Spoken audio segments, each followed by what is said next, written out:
How are you able to balance all that out? We're incredibly grateful. We're very fortunate at the quality of investors around the table. I think also super lucky that they are very long-term Hmm. oriented. When we think about our broader vision in Africa, I think we think there's a lot that can be done across the continent when it comes to payments in the financial system.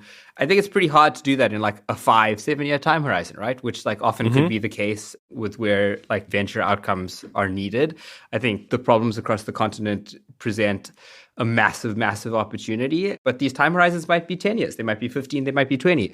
And the way that we've looked at it, and I think I myself am very grateful that I've had the experience to work throughout the continent. I spent quite a lot of time in my last role. I used to be at Smile Identity. I used to run partnerships there. And I spent a lot of time in Nigeria, in Ghana, Kenya, Tanzania. And the most fascinating thing, which I think people don't understand often or it's overlooked sometimes, is that there's just not a universal way to pay across the continent. Sometimes it's taken for granted, right? If you go to the States, you can pay with your Visa, Master, credit card, in San Francisco or New York. Same thing in Europe. You can pretty much get around with your credit card.